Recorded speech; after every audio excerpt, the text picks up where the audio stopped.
eu sou Cláudia Boixá e nós estamos aqui em mais um Muito Além do Olhar. E hoje eu vou conversar com uma pessoa muito especial, a Roberta Caminha. Eu vou começar pedindo para ela se apresentar e falar um pouquinho da história dela, né? Até o autismo. Olá, obrigada pelo convite. Então, minha história com o autismo começou lá em 2004, talvez, na faculdade de psicologia, sou psicóloga. E eu estava na época estagiando em RH, né, uma área completamente diferente, né? E aí eu tive que pegar uma matéria, e a única matéria que se encaixava no meu horário era uma matéria de autismo, né? E dali dessa matéria eu não saí mais, né? Aí eu larguei o RH e entrei para o grupo de pesquisa que tinha na PUC. A gente tinha um grupo de identificação precoce do autismo, então a gente acompanhava irmãos de autistas, né, desde o nascimento para filmávamos, fazemos vídeos, análise de vídeos e tal, e até a minha orientadora na época, Carolina Lampré, ela criou um manual para que a ideia era que fosse implementado nos postos de saúde, né, quando as mães fossem levar os filhos para fazer os acompanhamentos e tal. E, enfim, dali eu fui emendando mestrado, doutorado e estou aí até hoje, já tenho acho que 20 anos, né, ano que vem, dentro desse campo do autismo. Do autismo, né? Você falou sobre postos de saúde e agora que saiu uma legislação sobre o MChat nas UBS, né? O problema é até isso virar realidade, né, que a gente nem nos consultórios particulares eles aplicam, né? Sim. Já é uma determinação da Sociedade de Pediatria que não acontece. Aí a gente continua escutando, cada criança tem seu tempo e a identificação sendo sempre mais tardia. Mas conta um pouquinho, fala um pouquinho sobre como que você conheceu o modelo DIR, né? Porque eu acho que foi também um divisor de águas depois do autismo, né? Foi. Eu conheci o DIR em 2009. Como eu estava no mestrado pesquisando sobre a parte sensorial do autismo, na verdade já estava no doutorado.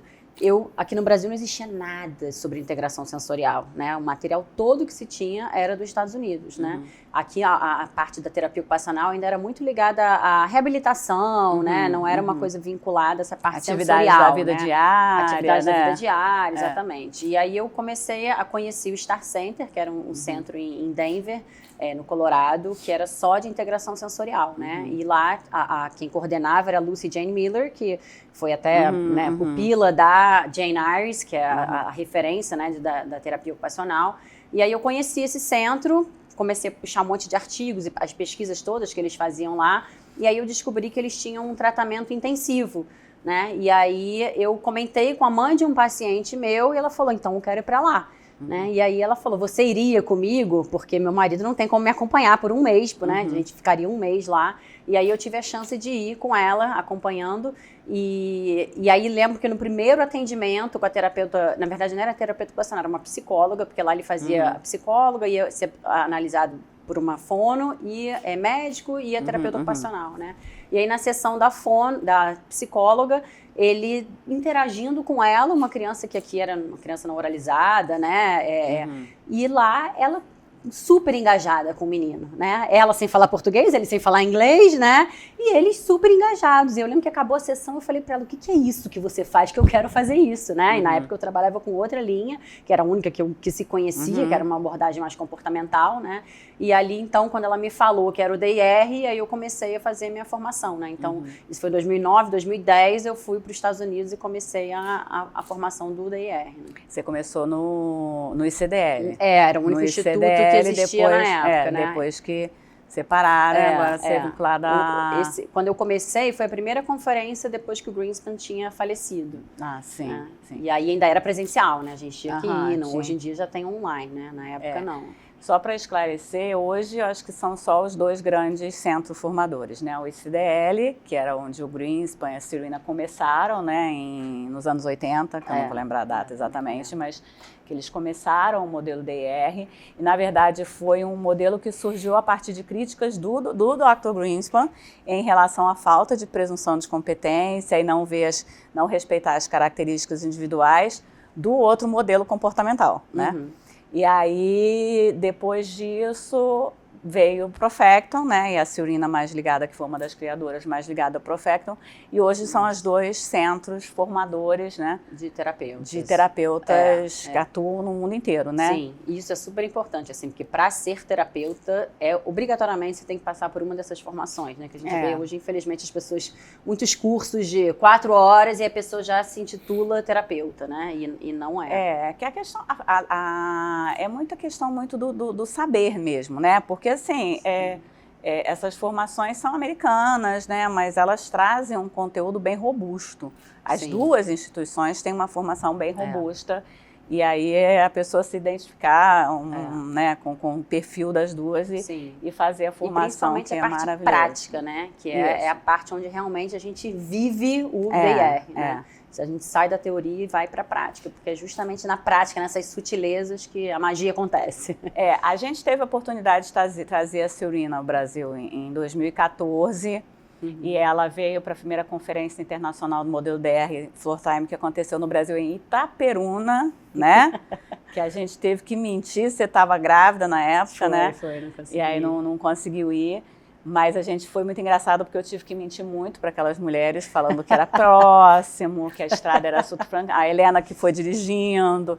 E aí depois de Teresópolis, o que eu faço? Eu dou um remédio para elas e levo elas dormindo, porque agora para frente E aí elas foram, e uma coisa engraçada, que eu não sei nem se você chegou a saber, é que elas chegaram lá, a cidade era muito cheia de buraco, e aí elas perguntaram por quê, se era terremoto.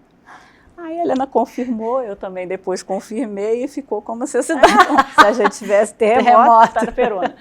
Mas foi uma experiência muito boa. E assim, a formação no DR é uma formação muito, muito bacana que a gente recomenda e que muda a vida, né? Logo que eu tive o diagnóstico do meu filho, ele sempre foi tratado com o modelo DR. Né? Logo conheci a Patrícia, a Helena, então sempre foi DR. Então eu não experimentei, né? Nem cheguei a experimentar com ele outro modelo, graças a Deus, desde o início. Mas então, já que a gente está falando de DR, vamos falar um pouquinho mais de DR. Traz um pouquinho pra gente, um pouco mais sobre o modelo. Então, o DR, muitas pessoas acabam conhecendo como Floor Time, né? Que é DR, Floor Time. Mas o Floor Time, na verdade, é uma das estratégias, digamos assim, dentro do DR, né? Que é a coisa do tempo de chão, né? Floor Time, tempo de chão. E o Greenspan pontuava muito isso, a importância dos pais terem ali 20 minutos, 2 momentos por dia de 20 minutos para sentar e brincar, né? Sem celular, sem televisão, sem nada, né? De você simplesmente exercitar a presença, né? De você estar ali, né? Então ele já sabia da importância dessa coisa do vínculo afetivo, né? Dessa conexão, né? Então o Floor Time se refere a isso, né? O D, o I e o R é uma sigla, né? O D diz respeito aos níveis de desenvolvimento, então a gente tem ali, principalmente na primeira infância, ali de até os 6 níveis de desenvolvimento básicos, né? E depois a gente tem os outros que a gente desenvolve para o resto da vida, né? Ou não, né? Ou não, que alguns dos níveis a gente olha assim e fala assim, gente, nem eu tenho bem desenvolvido. Sim, exatamente. O I, as diferenças individuais, que eu acho que é o ponto-chave, assim, do DR, né? A gente entender quem é aquele sujeito que está ali, né? Como que você, Cláudia, processa as informações do mundo, né? Qual a sua capacidade de comunicação, né? Se tem alguma especificidade médica até relacionada. Enfim, é tudo que configura a Cláudia, como ela se coloca no mundo, né? Em resposta ao que recebe do mundo, né? E o R, que são as relações, né? Então, eu preciso entender quais são as diferenças individuais daquele sujeito ali que está na minha frente, para eu adaptar a minha forma de me relacionar para poder potencializar o desenvolvimento. Né? Então, assim, a coisa muito legal do DR é que é muito respeitoso. Né? Então, a gente entende aonde a criança está primeiro, e criança é meu vício, tá? Porque o meu público acaba sendo criança, mas quando eu falo criança, leia-se, né? Enfim, qualquer sujeito. O Dani com 17 anos. Exatamente, exatamente, né? E não só para autistas, né? A gente está falando, nosso foco é autismo, mas é para qualquer indivíduo, na verdade, né? A gente está o tempo todo se relacionando e tendo que entender como é que aquela pessoa ali, quem é aquela pessoa para eu poder me adaptar, né? Para poder potencializar o desenvolvimento. Então, é um modelo muito respeitoso nesse sentido, né? Então, se chega uma criança, por exemplo, muito desorganizada, desregulada, eu não tenho como como falar, poxa, mas essa criança tem 4 anos, ela já tem que estar com um jogo simbólico, que é o brincar de faz de conta. Então, eu vou sentar lá no chão, comprar um monte de panelinha, de comidinha. Não, porque é um corpinho que está completamente desorganizado ainda. Ela não consegue sentar. Como é que eu vou obrigar ela a sentar, né? Então, a gente não segue a idade cronológica, né? A gente parte sempre de onde a criança está. Porque eu quero que ela sempre tenha sucesso, né? Que ela se sinta capaz, né? Então, eu vejo onde ela está para eu começar do que ela já é capaz de fazer, né? E aí, aos pouquinhos, através de muita conexão afetiva, a gente vai desafiando ela para que ela possa cada vez mais crescer nesses níveis, né? E como essa conexão afetiva faz diferença, né? Porque às vezes, esses dias me perguntaram, mas como é que a gente vai trazer, por exemplo, o princípio do floor time para a escola e se a gente tem que dar uma aula, tem que fazer um conteúdo que a criança não gosta. E aí porque o floor time, ele passa parte do interesse da criança. Sim. E na escola, você vai partir do interesse da criança, mas só que você não vai ficar só preso no interesse dele. Mas aí, quando a criança ela está engajada, ela vai fazer outras coisas com você. Mas primeiro você tem que fortalecer esse vínculo. E aí você lembra, por exemplo, que a matéria que você mais gostava na escola provavelmente é que você gostava do professor. Exato. Né? Porque você se engaja primeiro com a pessoa, depois você vai no conteúdo. Exato. E é engraçado hoje, o Dani, com 17 anos, ele não estuda o que ele gosta. Na verdade, não estuda nada quase que ele gosta, porque está no ensino médio. O conteúdo, né, é um conteúdo que tem quem está no ensino Ninguém médio, gosta. quem passou pelo ensino médio, sabe que muitos traumas vêm desse período, né? Mas ele engaja com como ele gosta da professora dele, tem uma relação de muito, né, de apaixonado mesmo, né? Aquela quando apaixonasse, né, do nível 2, né? Que aí ele acaba fazendo as coisas que ele não gosta, mas porque é com ela. Mas é interessante que como ele faz o sistema de soletração, quando é uma coisa que ele gosta, ele usa a prancha completa. Quando é uma coisa que ele não gosta, ele consegue fazer, mas ele precisa de mais suporte, aí ele precisa das 3 pranchas. Né? Porque como que o engajamento faz você fazer até além do que você...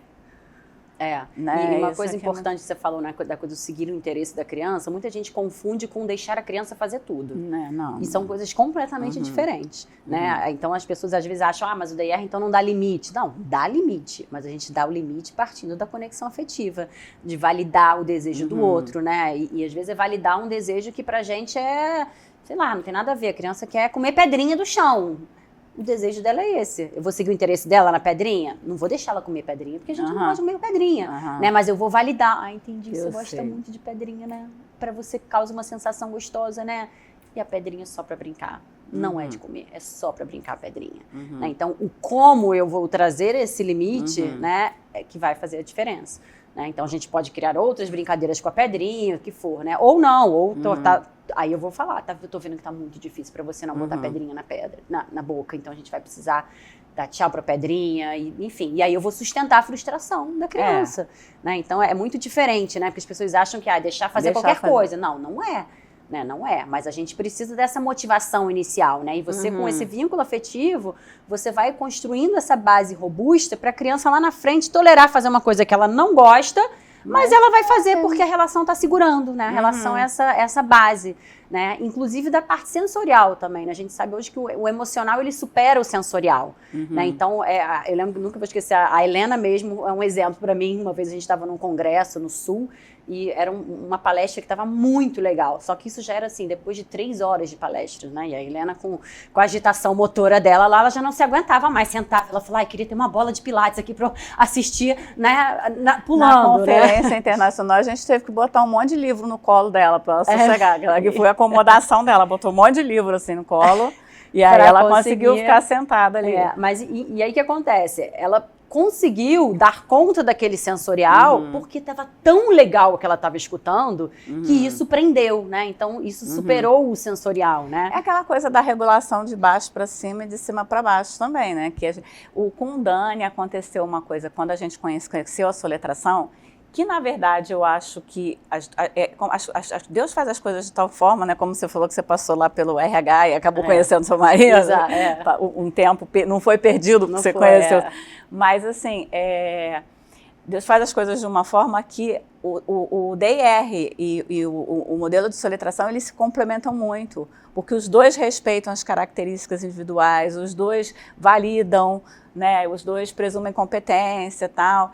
E quando o Dani observou, quando ele viu que ele estava sendo visto, a capacidade dele, ele estava conseguindo mostrar tudo que ele era capaz de fazer, ele teve uma segurança que ele fez coisas que antigamente ele não fazia. Sabe, era aquela coisa assim, não, eu sou capaz, e aí assim, do tipo autônomo, autonomia total no aeroporto, voltando de São Paulo, assim, do tipo, sabe, fazendo coisas que normalmente ele não fazia. A potência que se tem, a potência que ele se sentiu, né, como ele se sentiu capaz. E isso é muito legal, que você dá essa questão de cima para baixo, né. E o que é legal também no DR, no Floor Time, que as pessoas com o tempo, e eu passei por isso também, que meu filho vai crescendo, você acha que você precisa de menos tempo de chão. Só que é uma idade que você acaba tendo que dar mais limite. E na verdade, é o contrário, né? Quanto mais limite você precisa dar, mais você tem que sentar e mais você tem que fortalecer o vínculo. Essa conexão, e a gente viu isso também, aquele exemplo que eu te comentei, já vou repetir aqui que eu comentei com você, que foi do meu filho, quando na escola muito comportamental, quando a gente morou nos Estados Unidos, e ele mostrando para mim como que eles faziam. A professora tirou um canudinho dele, que é um negócio regulador, tirou o canudinho dele, e ele não se desregulou, ele só olhou para mim e fez assim, ó, mostrando o que eles fazem aqui. Olha como que eles fazem aqui, que coisa estranha, né? Porque ele precisa do canudinho, né? Então, isso é uma coisa que a gente dá bem com isso. É de entender as ferramentas que o outro precisa, né? Isso, um precisa do canudinho, o outro precisa do óculos para enxergar, né? O outro tem gente que fica balançando o pé, fica mastigando chiclete, são as estratégias de autorregulação, né? E quando a gente respeita isso, a gente consegue trazer a potência para o outro, né?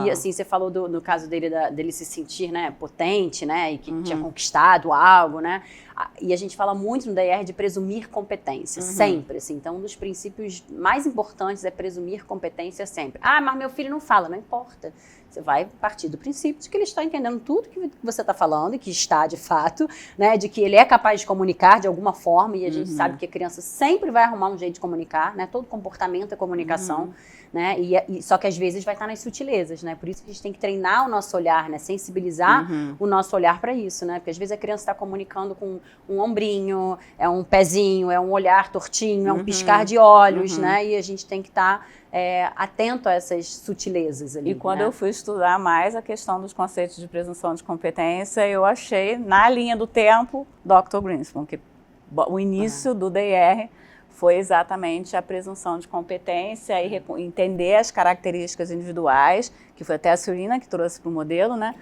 E a partir daí via aí daí que eles construíram, né? Sim. O DR. E uma coisa importante, né, que eles trouxeram, que eu acho que é outro diferencial do DR, que é muito diferente das outras linhas, é o envolvimento dos pais. Sim. Né? Então, você vê o tanto que você aprendeu ao longo da sua trajetória com o Dani. Agora, você tem muito mais conhecimento que muito terapeuta por aí. Não, né? Porque a gente estuda também. Sensibiliza o seu olhar, né? Então, quando eu tô ali, hoje, é muito raro eu atender sem o pai, ou a mãe, ou a avó, ou a babá, alguém comigo no atendimento. Para mim não faz nem mais sentido, sabe? Eu acho estranho quando eu tenho que estar sem alguém. E é difícil você passar isso para os pais. Quantas vezes eu já conversei com pais falando, gente, é muito... Mas é o tempo que eu tenho para relaxar. Então, mas você precisa entender que se esse tempo que você a princípio teria para relaxar, se você aprender como regular seu filho, como engajar, você vai ter um tempo em casa melhor. Exato. E aí você vai conseguir relaxar em casa e não precisar relaxar na sala de espera do consultório.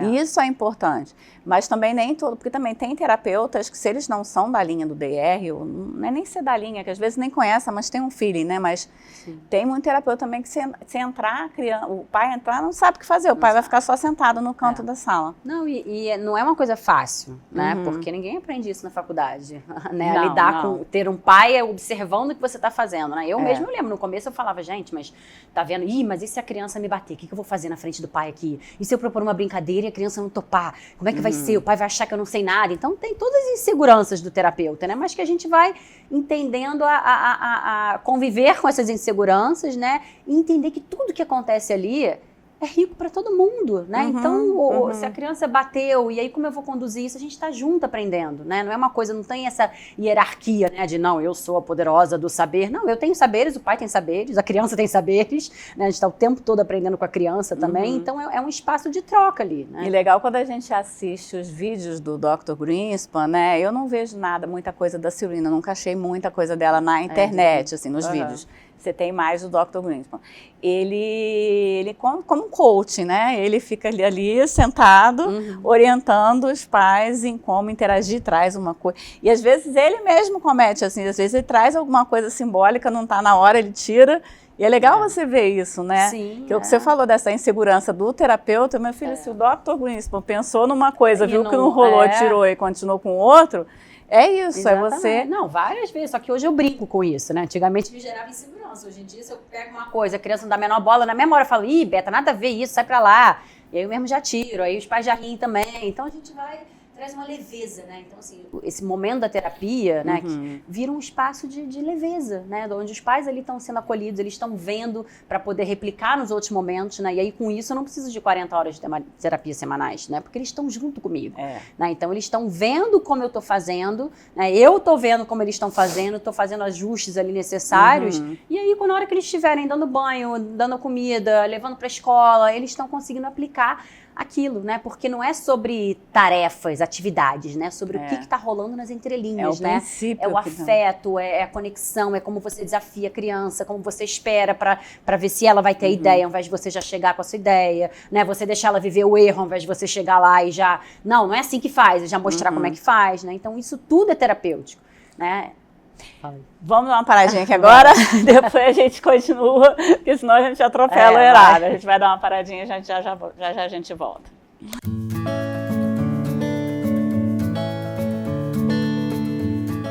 Estamos de volta com um programa Muito Além do Olhar. Estou conversando com a Roberta Caminha. E agora eu vou começar para ela contar um pouquinho para a gente alguns desafios, né, com os pais, de consultório. Criança já te mordeu? Como que você lida com isso? Já. Como que... Cabelo puxado, mordida, tapa na cara, tem de tudo, né? Quem trabalha com autismo não escapa, mas... Né? Assim, o importante, básico, né? Até para pais também, né? Nunca levar pro pessoal, né? Claro. Entender que a criança não está fazendo aquilo para te atingir, porque ela... Não, é um comportamento que está comunicando algo, né? Então, nessa hora, claro, eu vou botar o meu limite, né? De, já entendi, você ficou chateado, bate aqui na almofada, né? Eu vou dar outras estratégias para a criança botar aquela raiva para fora, que é importante, né? Mas vou validar, eu estou entendendo, né, que você está me comunicando algo. Isso é o mais importante, né? O que eu vejo muitos terapeutas, às vezes, levam um tapa na cara e sai chorando, ai meu Deus. Não, tem que entender, né, o que está por trás disso, desse comportamento. Uma coisa legal que você falou é de dar uma possibilidade, e não é nem só para quando a criança bate, não. O meu filho, por exemplo, ele tinha mania de pular na poltrona. E eu, tudo bem, ele é pequitinho, deixa. Até que a Serena, inclusive, que falou, não, dá uma opção de jump, alguma coisa para ele, porque esse menino vai crescer. E aí ele cresceu, só que agora ele já pula no jump, a gente foi mostrando, então. E a questão de bater, de morder e tal, muitas vezes ele está numa resposta porque está desregulado. Sim. Aí você dá uma opção para ele morder, a gente usava lá no colégio editor garrote, mas aqui nem sempre é fácil conseguir garrote. Você pode, e aí você dá uma opção e aí você... diminui isso, né? Até porque, falando dessa coisa da regulação, né? A regulação é a base do desenvolvimento, né? Então, que eu acho que, inclusive, que é o problema da humanidade, né? As pessoas estão perdendo a capacidade de autorregulação, né? Só que a autorregulação, ela só vai ser conquistada depois através da corregulação, né? Que é eu ajudar o outro a se regular através do meu próprio estado de regulação, né? E é o maior desafio, né? Porque a criança está desregulada, o que na mesma hora acontece? Os pais se desregulam. Para de gritar, não pode bater, E aí não tem ninguém ajudando ninguém, né? Só que a criança, neurologicamente, ela ainda não tem a capacidade, a maturidade para se autorregular, né? Nós, adultos, teoricamente, sim, né? Então, a gente precisa estar regulado para que a criança consiga se regular. Bem na teoria, né? Porque na prática, o problema dos pais de autista é que, dependendo da desregulação, ele é emocionalmente muito envolvido, ele acaba se desregulando muito. E aí que é importante, por exemplo, em escola, terapeuta... Vocês não podem desregular de jeito nenhum, porque Do pai, a gente até entende Claro. desregular, porque tem a questão emocional. Sim, Agora, sim. um terapeuta desregular não dá, né? Não tem condição, exatamente, né? Então a gente precisa realmente estar olhando muito pra gente, né? Eu falo, é muito sobre Aham. nós adultos, mais do que sobre a criança, né? Como a gente vai estar nesses momentos desafiadores. E né? legal do DR é que ele traz muito essa de você entender as questões das crianças, mas entender também a sua, né? Porque Sim. tem terapeuta que não dá conta de atender determinada criança, porque o que regula aquela criança desregula o terapeuta. Sim. Eu conheço uma fonoaudióloga que ela detesta qualquer coisa com textura. E isso dá um suporte muito bom para um aluno, um menino que ela atendia. Ela não pôde continuar atendendo, porque ela tinha muita dificuldade. E ela não conseguia ficar regulada. Sim, Isso sim. que também é importante também, E né? até observar isso com relação aos pais, né? Pra gente trazer a potência dos pais também, né? Então, se eu sei que é uma mãe que tem uma questão sensorial, eu não vou trazer pro meu atendimento tinta, massinha, geleca, porque Ela não vai ela não vai conseguir. dar conta, né? Então, já sei, não, poxa, essa mãe tem um brincar simbólico maravilhoso, ela tem muita paciência, então... Vamos lá, foca nisso com ela, né? O pai não, o pai já gosta de movimento, brincadeira de movimento, então com o pai vai ser outro tipo de brincadeira. Né? Então a gente ajuda os próprios pais a enxergarem, né, cara, em que momento que eu engajo mais com meu filho, né? Porque é isso que a gente quer. Ah, quando eu tô fazendo uma brincadeira de fazer um barulhinho e botar a língua pra fora. Pô, maneiro, então bora fazer um monte disso. Ah, mas não tem problema ficar meia hora fazendo a mesma brincadeira? Não, não tem. Né? É maravilhoso. Né? E aí, claro, aos pouquinhos você vai desafiando, né? Mudando um pouquinho da brincadeira para causar aquele estranhamento na criança, de tipo, oh, peraí, essa brincadeira não era assim, né? Que isso é importante, esse estranhamento, porque é nesse momento que a criança tá ali pensando, né? Tá, pô, calma aí, tem uma coisa diferente aqui. E o desenvolvimento vem no desafio também, né? Se você ficar só na sua zona de conforto, você não vai desenvolver. E aí, esse desafio... Exato. Teve alguma experiência que te marcou no consultório em relação a famílias, Não vai falar nomes, não. Não, são muitas, é difícil lembrar assim uma específica, né? Eu já tive uma situação muito desafiadora, né, de um pai autista que chegou num dia na sessão muito desregulado, ao ponto de dar cabeçada na parede, né? E aí a mãe chorando, a criança chorando, e eu ali tentando administrar isso, e aí consegui minimamente acalmar ele, tirar ele do ambiente, né, botar num táxi para ele voltar para casa e dar conta ali daquela criança e daquela mãe, né? Então, essa foi, acho que, a situação mais desafiadora que eu já vivi, né? Mas fora isso, as situações de comportamentos desafiadores, né, da criança, do dia a dia. E aí, esses pais estando comigo, eles estão vendo como eu estou fazendo, né? Como eu estou conduzindo, para que eles consigam conduzir isso nos outros momentos, né? Então, assim, todo dia tem situações desafiadoras, né? Tipo, a criança quer levar o brinquedo que ela gosta do consultório para casa. Isso aí é direto, né? E aí eu poderia levar? Poderia deixar? Poderia, mas não vou deixar. Por quê? Porque eu quero justamente, né, que a mãe veja como é que eu vou conduzir nesse momento desafiador, né? Que é um momento que, às vezes, a mãe fala, pô, eu não posso ir na casa de ninguém que meu filho quer levar um boneco, eu não posso entrar numa loja porque meu filho quer sair da loja com um brinquedo, né? Então, como é que a gente vai desenvolver, né, esse limite? E aí eu fico ali com a criança, já entendi, você quer muito levar o Woody para casa, né? É muito legal brincar com o Woody. Primeira validação, para depois trazer o limite, o Woody vai precisar ficar aqui hoje. Puxa, o Woody não vai poder ir para sua casa hoje. Aí eu falo com o Woody, não se preocupa que, ó, o João vai voltar semana que vem. Fala para ele, João, que você vai voltar semana que vem, né? E assim eu vou conduzindo, né? Mesmo que seja uma criança que não oralizada, não importa. Eu vou falando, né? E vou dando essa voz ali também. E aí a mãe vai vendo como eu vou conduzindo. E é impressionante, assim, coisa de, às vezes, sei lá, 3 atendimentos, a criança já, na hora que você fala, ó, agora o Woody precisa ficar aqui. Na hora que a criança já vai lá e já guarda, né? Então, é um processo, né? Acho que a gente estava falando disso, a importância do processo, que eu vejo que esse é o grande diferencial do DIR, né? Eu vejo muitas abordagens por aí com foco no produto, né? Eu quero que a criança saiba as cores, quero que a criança saiba as letras, quero que ela... Mas o processo é onde tudo acontece, né? Onde a aprendizagem acontece. É onde a aprendizagem acontece, né? Então, lá no consultório, por exemplo, a criança chega, os pais já querem rápido, eu já cheguei atrasado, tirar o sapato da criança para entrar pro consultório. Não, calma. Vamos a gente tirar o sapato primeiro. Ele vai olhar, o que a gente precisa fazer para entrar lá? E olha o que a mamãe já fez. Aí eu olho para o pé da criança, né? Então, isso é terapêutico, né? Isso é que eu mostro para os pais, né? O terapêutico está nas coisas do dia a dia, porque eu estou exercitando a presença com a criança. Eu quero que ela perceba o que ela está fazendo, né? Isso é muito rico, né? E muitas vezes não, a criança está só recebendo comandos. Tira o sapato, bota a meia dentro do sapato, responde comando. É de fora para dentro. Eu quero que seja sempre de dentro para fora. Né? Eu quero que ela perceba, porque isso de tirar, ver ali, pô, todo mundo tirou o sapato, preciso tirar. Isso vai ser útil para ela lá na frente. Quando ela chegar na escola, ver o que os amiguinhos estão fazendo. Opa, tá todo mundo guardando a agenda. Peraí, então tá na hora de guardar a agenda. Eu tô, desde já, ensinando a ler o contexto. Né? Isso é muito importante. E aí, quando os pais estão comigo, eu estou conversando com eles sobre isso. Então, eles começam a entender a importância da gente viver esses processos, né? Que são coisas simples do dia a dia. Quero beber uma água. Né? Pô, vamos lá na cozinha. Né? Onde é que tá a água? Onde é que tá o copo? Ih, tá no alto. Como é que a gente vai fazer para pegar o copo? Isso é altamente terapêutico, né? E isso que é importante do pai participar da sessão, exatamente porque esses momentos em casa, de ir no banheiro, de pegar água, que de certa forma você vai ter floor time, né? Porque a prática, digamos assim, do DR vai ter floor time ali, mas no dia a dia, do contexto do dia a dia. E são coisas que acontecem todo dia. A criança vai tomar banho, todo dia ela vai trocar de roupa, todo dia ela vai comer, né? Então, são as melhores oportunidades. São as oportunidades que acontecem fora também, só do ambiente que é muito mais terapêutico. rico do que ela ficar 40 horas fechada numa sala, né?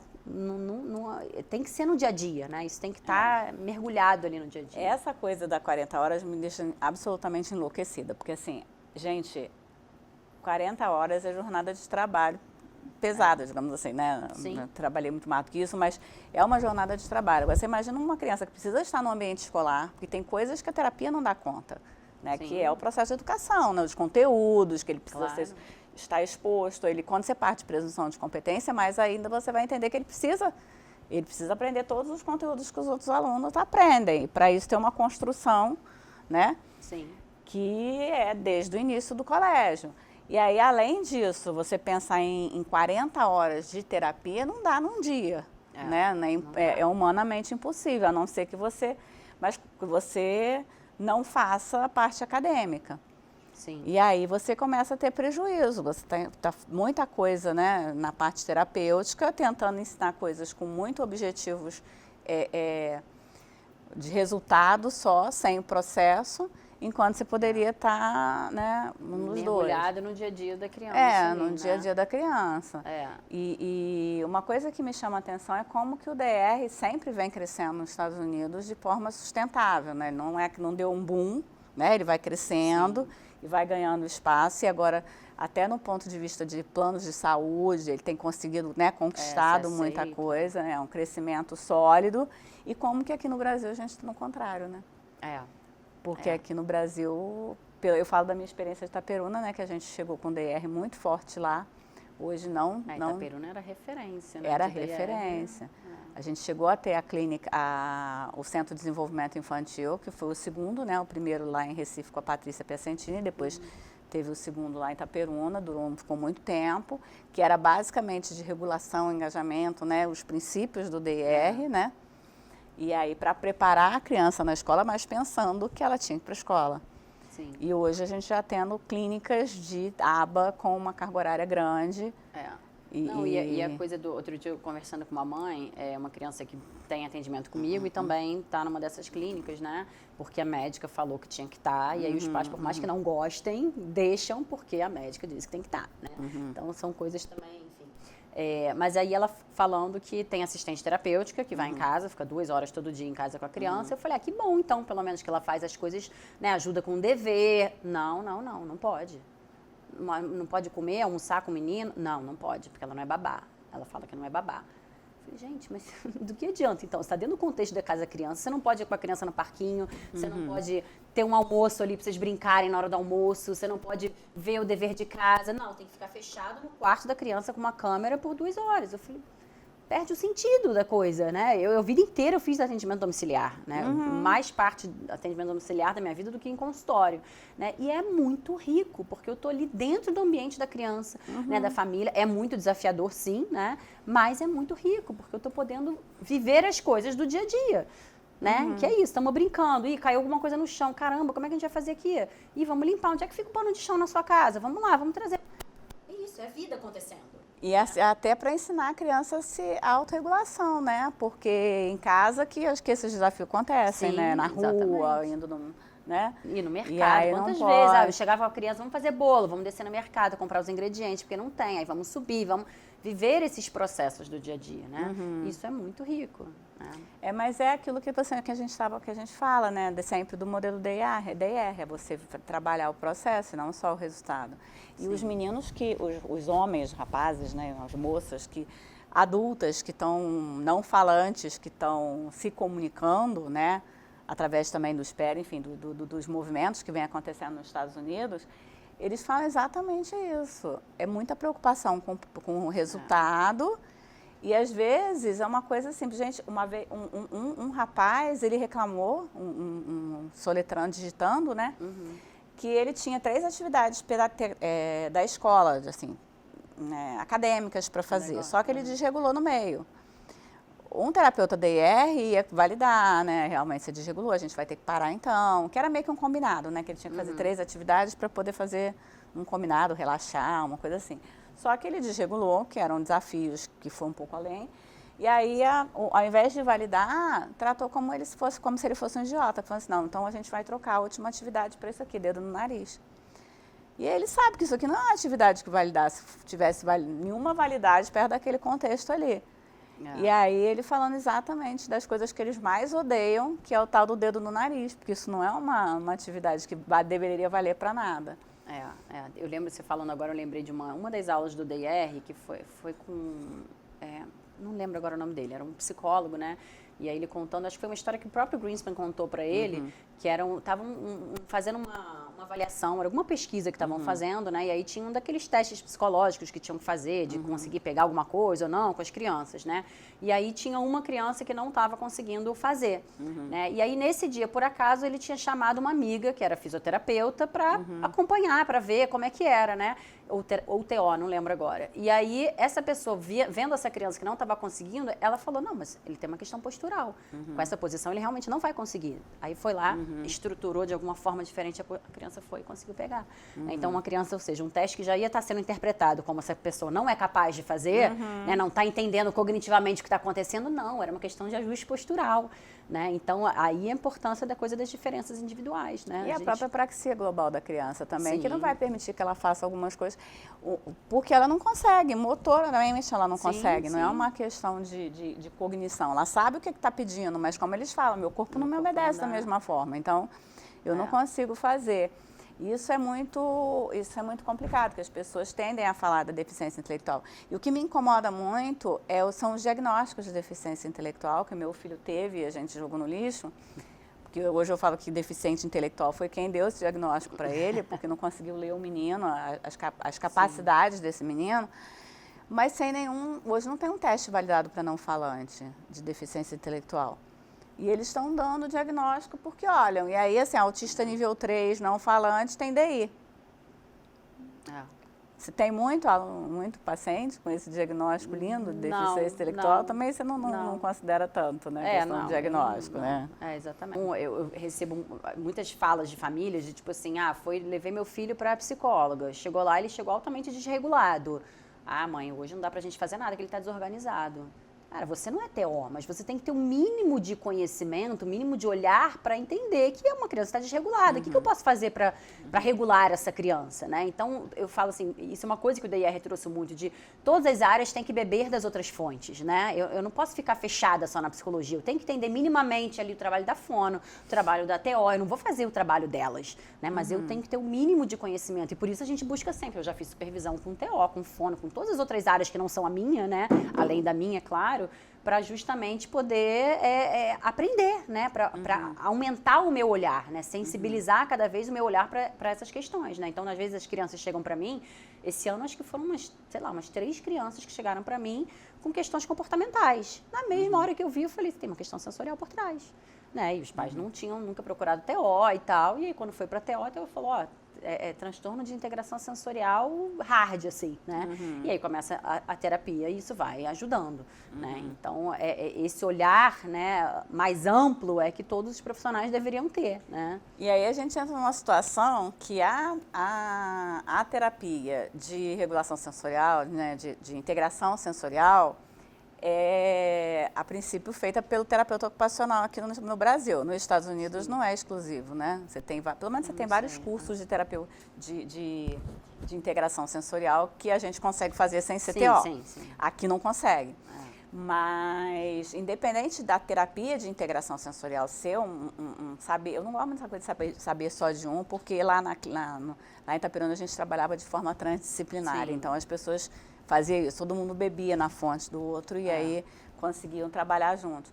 Mas saber regular a criança, todo profissional que trabalha com autismo tem que saber. Todo ser humano deveria saber, porque não é só sobre os autistas, é sobre as relações. Né? Chega uma pessoa desregulada porque acabou de ser assaltado na rua, você tem que ter, né, a capacidade de... Calma, respira, vamos lá. Né? Então, assim, é uma coisa do ser humano, que a gente naturalmente faz com o bebê, por exemplo. Né? Um bebê está desorganizado, você naturalmente põe no colo, você faz movimentos lentos, você fala um pouco mais baixo, né? Então a gente sabe naturalmente, a maior parte de nós, né, corregular com o bebê. Aí as pessoas crescem e a gente esquece dessa ferramenta, né? Que é uma ferramenta que a gente vai precisar para o resto da vida. Né? E a gente esquece também que todo mundo pode se desregular, todo mundo, porque quando a gente pensa nos níveis de desenvolvimento, todo mundo tem buraco, não é só os autistas, né? Como se todo mundo vai ter um momento de desregulação. E assim, e nessa fase atual do Brasil, por exemplo, pegando fogo politicamente e tal, quando você falou até das capacidades que a gente trabalha até o nível 6, né? Com as crianças autistas, né? Normalmente foca até o nível 6, na verdade, os outros níveis, quando a gente começa a ver, a gente começa que a gente não está dando conta deles, porque o WhatsApp, ninguém escuta ninguém deixa ninguém, a gente mal faz troca de ciclo, né? Quanto mais, verdade. Quanto mais qualquer outra coisa. E é muito importante as pessoas entenderem que tudo parte da regulação. Se a criança não estiver regulada na clínica para o terapeuta atender, o terapeuta não vai para lugar nenhum, não vai conseguir ser terapeuta. Se um fono não sabe regular uma criança para usar as estratégias de fono com aquela criança, e se ele não sabe engajar, é melhor ele nem pegar aquela criança, porque ele não vai conseguir fazer nada, e o que ele fizer não vai ficar replicável, o que a criança vai fazer sem E o corpo que está desregulado, ele não é capaz de se conectar, né? Então, a gente tem que organizar, e você muitas vezes organiza através justamente da conexão, né? Através da relação. A Rosemary White falava muito isso, né? Que as pessoas também têm aquela coisa de, uma clínica sensorial, então tem parede escalada, tem isso, tem aquilo, e esquece de nós sermos ferramentas de corregulação, né? Não é simplesmente enfiar a criança no balanço. Não, é a sua voz, é o seu olhar, o seu acolhimento, né? Isso é que vai trazendo essa corregulação, né? E outro dia eu vi até uma pesquisa falando de como a corregulação, ela vai criando memória celular, né? E isso é o que a criança vai buscando, esse registro, né, dessa corregulação que ela já teve, é o que ela vai buscando para ir desenvolvendo a autorregulação. A autorregulação, né? que nasce então, da corregulação. A gente precisa do outro, né? Só que hoje o que a gente vê, a criança está com um comportamento desse, vai para o quarto, vai de castigo, cantinho do pensamento e tudo. Só que a gente não está ajudando dessa forma, né? Já a gente volta, vamos falar mais um pouquinho sobre isso e sobre essa questão da regulação com as atividades sensoriais sem engajamento, que é o que acontece muitas vezes.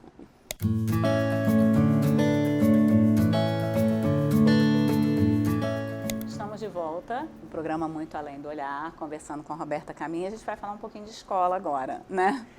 A Roberta faz treinamentos em escolas, né? E você falou até de um treinamento que você fez. Conta um pouquinho pra gente como numa escola aqui do Rio, né? Eu achei bem interessante porque a escola me chamou para falar com 3 núcleos, digamos assim, né? Com as famílias, depois com os professores e depois também com os outros funcionários da escola, né? Inspetor, a moça da enfermaria, o rapaz que fica na entrada da escola recebendo as crianças, né? Para que justamente toda a escola tenha esse olhar, né? A importância de saber que um vínculo seguro é o suficiente ali para trazer essa segurança para a criança, né? E foi até interessante que o rapaz da portaria, né? Ele veio falar comigo, ele falou, Roberto, sabe que tem uma menina que era nova na escola, não conseguia entrar. Não conseguia entrar na escola, travava, não sei o quê. Eu comecei a fazer brincadeira com ela e tal. Depois eu pedi autorização, né? E comecei eu a levar ela para a sala, né? E ali, depois de uma semana, ela já não precisava mais de ninguém, ela já conseguiu entrar, né? Então, você vê que legal como ele foi essa ferramenta, né, de vínculo para ela e que foi o que deu a segurança para que ela conseguisse, né, entrar na sala. Gente, às vezes o tio da portaria é o mais importante. Quando a gente voltou dos Estados Unidos, que meu filho foi para uma escola lá e o rapaz rapaz da portaria, ele era tão gente boa que o meu filho, a primeira coisa que ele chegava era conversar com o rapaz da portaria, que a referência de ir para a escola era o rapaz da portaria. E o cara era, eu não sei se por que ficar ali na frente, lidando com muitas crianças, vendo esses cuidados, ele acabou criando um vínculo tão grande que realmente ele chegava, o rapaz da portaria, o segurança, né, e aí depois ele entrava, mas isso que era como se fosse assim, cheguei na escola, era referência primeira ali, era daquele rapaz que ficava ali. E me lembrou quando você falou isso, que a gente estava no treinamento com alguns mediadores, e uma mediadora perguntou, eu gasto às vezes o meu dinheiro para comprar brinquedos, para ajudar, né, com a criança e tal. Eu falei, olha, não gasta assim, porque regular a criança e engajar, você precisa de muito pouca coisa, você precisa mais do seu rosto, do seu afeto, da sua atenção, do que de fato ficar gastando dinheiro com um brinquedo caro. Gasta seu dinheiro para levar alguma coisa para o cara da portaria e tal, que numa situação de regulação você vai precisar. Ele que vai te ajudar, Ele que vai te ajudar a segurar a criança. E como é importante, né, a gente ter toda a equipe da escola envolvida, né? Para que em todos os espaços da escola a criança se sinta segura, né? Porque ela vai transitar por todos os espaços e a escola é naturalmente um ambiente altamente desregulador. É muito né? Eu, quando tenho que ir para a escola, eu saio assim completamente desorganizada. Né? Imagina aquele professor que está ali o tempo todo, imagina aquela criança autista que tem questões auditivas ali, que está numa sala, né, com as outras crianças gritando e tudo, então é como se o copo vai enchendo, né? E às vezes chega no final do dia esse copo transborda, né? E aí a criança vem com esses comportamentos desafiadores. Mas a gente tem essa leitura, a gente não vai deixar esse copo enchendo. Ao longo do dia a gente vai ter os escapes ali, né? Essa criança vai poder sair da sala, vai ter algum cantinho ali com alguns recursos sensoriais, vai ter uma pessoa que vai caminhar com ela pela escola, né? Trazendo essa leveza, fazendo piadas, trazendo assuntos que essa criança gosta, enfim. Então é ter todo mundo junto ali. Né? E uma coisa importante é você treinar as estratégias de regulação quando a criança está regulada. Porque senão na hora que ela desregular, e você, eu já fiz isso com meu filho, tá? Chegar na hora que ele está muito agitado, vamos lá, respira com calma. Vamos, 4, 4, 4, respira, 1, 2, 3, 4, e ele desregulado, ele fica... Então piora. Então assim, se ele não domina isso regulado, eu não vou conseguir usar isso como estratégia, porque ele não vai se sentir essa, né, confortável. Assim como uma criança que você nunca viu na vida, você não sabe, nunca colocou ela numa malha, por exemplo. Você pegar ela desregulada e jogar ela ali dentro, vai ser chute para todo lado. Então assim, essas estratégias que às vezes são simples na escola, você precisa testar antes, né? Na escola você não vai ter uma malha, mas um abraço, uma almofada. Você vai brincando antes com a criança. Aquele tubinho que puxa. Aquele que amarra todo mundo. É ótimo, né? Aquilo o próprio mordedor, né? Isso. E assim, dependendo da criança, pensar junto com a criança estratégias, né? Isso é muito legal, porque às vezes a gente quer trazer um monte de coisa, mas não escuta a criança, né? O que você acha que pode te ajudar essa hora? Né? E ver se a criança traz alguma coisa, né? Porque eu já tive casos de criança, né, que pensou uma estratégia. Essa hora eu posso amassar uma bolinha de papel? Pode, maravilhosa essa ideia. Então, vamos pegar papel para você amassar. Outra coisa que é muito importante, a gente pensando em escola, e pensando assim, em escola que não tem muito recurso, caixa de papelão, na época do Colégio Redentor, a gente tinha um menino que tinha uma caixa de papelão grandona, tipo de uma geladeira, e era meio que o cantinho onde ele ia para se regular. Né, era o cantinho quando ele estava bravo, era a caixa onde ele ficava calmo, era a caixa da calma. E ele ia lá para aquela caixa, a gente como isso, mas aquilo dava um aconchego, e aí cortava a luz, porque ela era toda fechadinha, né? E, gente, você consegue isso de graça. Você chega numa loja, explica para que é, você vai conseguir uma caixa dessa. E funcionava para ele se regular. Então, as pessoas, às vezes, veem, cantinho da regulação. Aí compra as coisas carésimas, né? A almofada você consegue de doação também, a almofada funciona muito bem, esse cantinho, fone de ouvido. E mais importante, alguém com disponibilidade afetiva para estar ali junto com essa pessoa, né? Com essa criança, nesse processo, né? E que às vezes você não vai precisar falar nada, não vai precisar dar mas simplesmente estar. Né? Tipo, tô aqui com você. Só fala, dá segurança, eu tô aqui para você. Tem até uma fala que as pessoas assim, tá tudo bem, não tá tudo bem. Vai ficar tudo bem, mas não tá tudo bem. Tá uma droga, né? Tá horroroso. Mas dá essa segurança que você tá ali do lado e tal. E a gente vê muito, assim, ou a pessoa quer fazer aquela coisa linda demais, né? Tem alguma, não crítica as casas do autismo, eu acho muito bacana ter um lugar sensorialmente, né? Nossa, meu filho é buscador de sensação. Qualquer coisa dessa, a gente vai para um lugar que tem aquelas toboágua, ele desce em todos os mais radicais e desce de frente, de costas, de tudo quanto é jeito. Porque ele ainda tem essa questão sensorial. Mas, e hoje ele é um rapaz, ele está descendo de toboágua como todos os meninos, todo mundo na idade dele desce, quer descer radical, quer... Mas o ambiente, se não tiver uma pessoa, ele pode ser caríssimo, lindo, cheio de coisas sensoriais, de parede escalada, de tudo, e não vai adiantar. Vai ter o efeito, exatamente. Que o importante é a pessoa, né? Essa questão da regulação ser com afeto, tal. Buscar a sintonia da relação, né? Não adianta você tacar a criança dentro de um balanço e ficar balançando sem nem olhar para a criança. Não é isso, né? Seu tom de voz está harmonizando com o movimento do balanço, porque isso tudo você ajuda a criança integrando a experiência, né? Eu falo muito assim, quando eu dou curso e tudo para os terapeutas, né? De como o nosso corpo é a maior ferramenta, né? Então, se eu estou brincando com a criança de encher balão, né? Eu vou falar, você quer o balão pequenininho ou você quer um balão grandão? Né? Você percebe como meu corpo ficou pequenininho, a minha voz ficou fininha, tudo indica o pequenininho. É assim que eu vou ensinar o conceito de pequeno e grande, por exemplo. Ou o grandão, né? Meu corpo se expandiu, meu olhar se expandiu. Isso é o afeto, né, que a gente usa. Então, isso é o que vai ajudando a criança a integrar a experiência, né? Então, a gente precisa fazer uso disso. A gente precisa se enxergar como essa ferramenta, né? E não simplesmente só depender do externo, né? De um balanço, de um escorrega, de uma malha, né? E aí vocês viram uma forma, inclusive, na escola de trabalhar pequeno e grande, sem ser só com aquela coisa, bola ali, pequenininha, bola grande, que na verdade não traz essa questão da dimensão para ele, porque aquilo não tem significado. Exato. E isso faz muita diferença. Na época lá do Colégio Redentor, a gente tinha umas coisas muito próprias, né, do colégio, né, que a gente tinha a Helena lá todos os dias. Tinha uma sala o Ateliê Classe, né, que é o projeto da Carolina Carmo, tinha, enfim, uma série de coisas que facilitavam. Mas você olhando bem para aquilo lá, na verdade, o que facilitava não era o ambiente, eram as pessoas que estavam lá e que faziam a coisa acontecer. E a gente tinha pessoal da limpeza, por exemplo, que eles sabiam regular uma criança.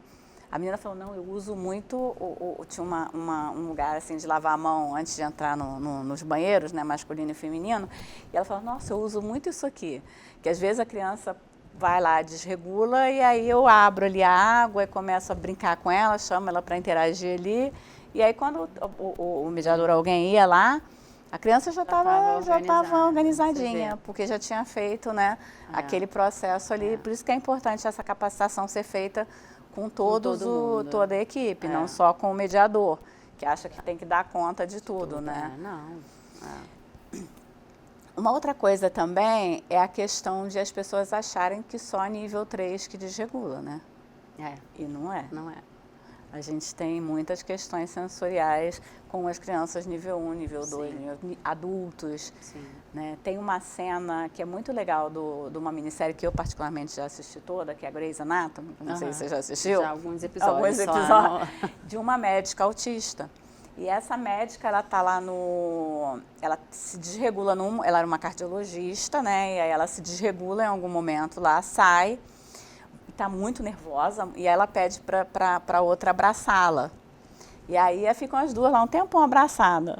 Só que ela não gosta de muito contato, ela precisou naquele momento, que é o tal do, né, tipo a máquina do abraço, assim, de duas, da Tempo Grande, né, que é.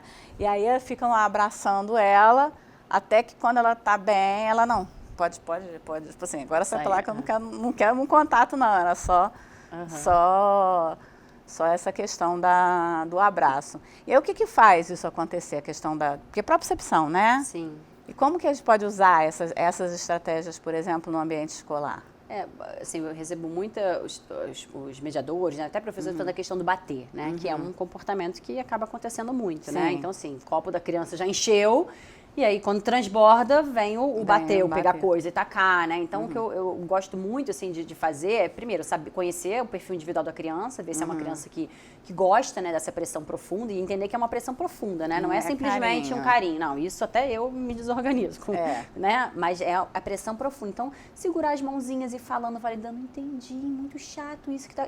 E apertando a mãozinha, né? Porque você é uma forma de você estar impedindo que ela bata na sua cara de novo, né? E que ela até... protegendo ela dela mesma, muitas vezes, porque ela pode acabar tendo algum acidente, né? E, ao mesmo tempo, trazendo essa regulação, né? Então, é uma estratégia que eu... Você já viu uma estratégia que fazem isso aqui? Assim, não.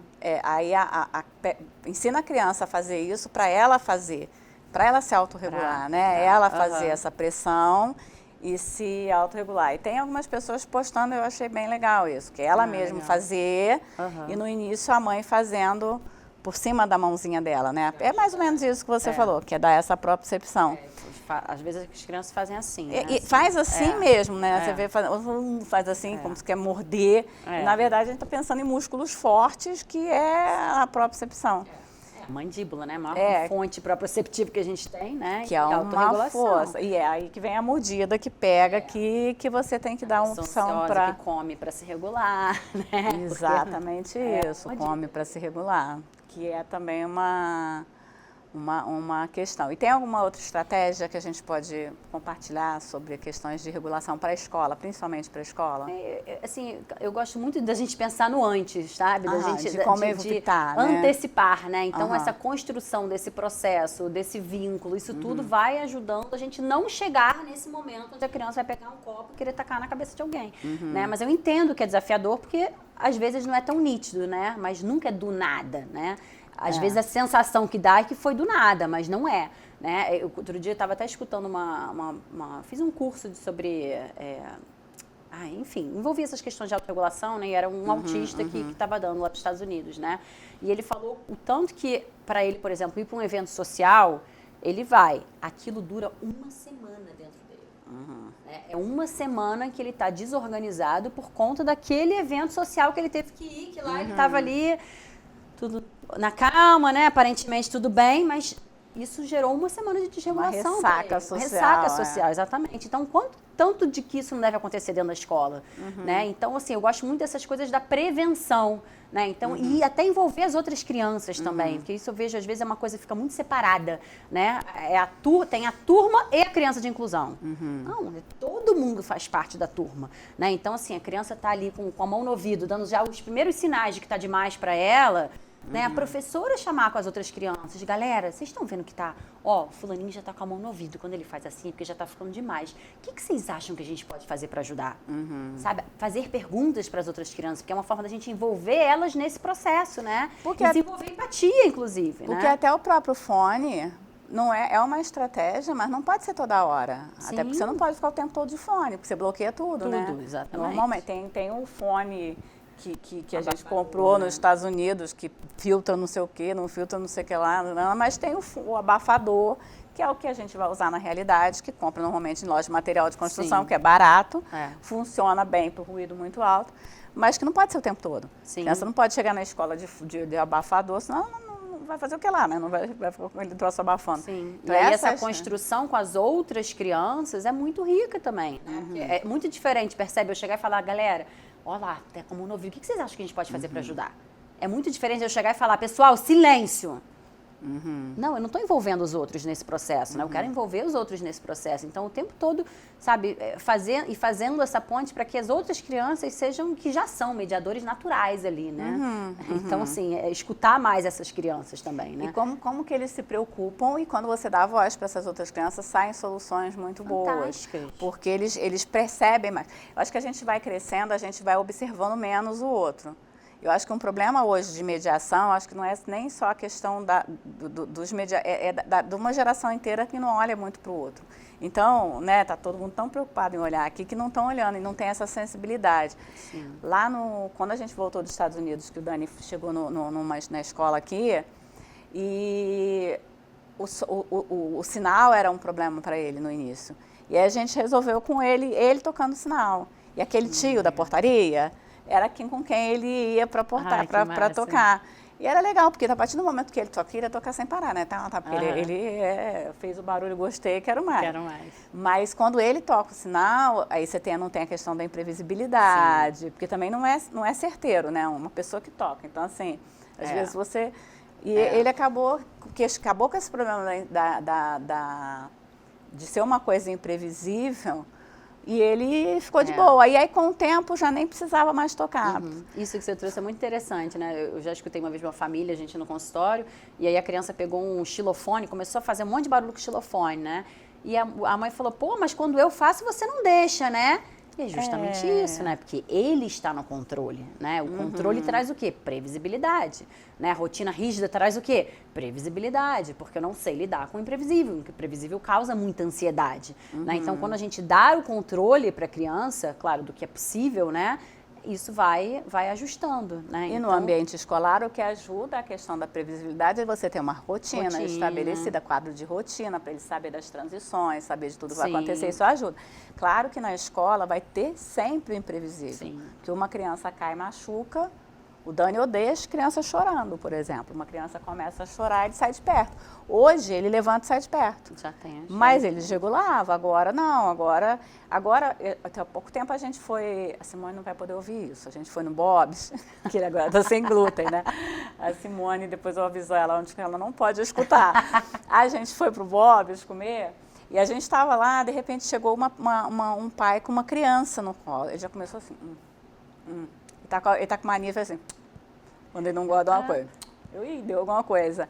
Que ele já sabia que aquela criança poderia chorar a qualquer momento. E ele ficou tão preocupado que ele não estava conseguindo prestar atenção no que ele estava fazendo. Toda hora ele olhava para a criança, tipo assim, vai chorar. Sabe quem tem sensibilidade para bola, estourar bola? Que você fica o tempo todo olhando assim, vai estourar. Na expectativa. Né? E aí, Dani, quer ir embora? Acho que está te incomodando aquela criança. Ele quer. Aí a gente foi embora, botamos tudo na sacolinha e fomos embora. Porque ele não estava tendo prazer em comer aquilo ali. Sim. Porque tinha uma fonte de ruído a qualquer momento.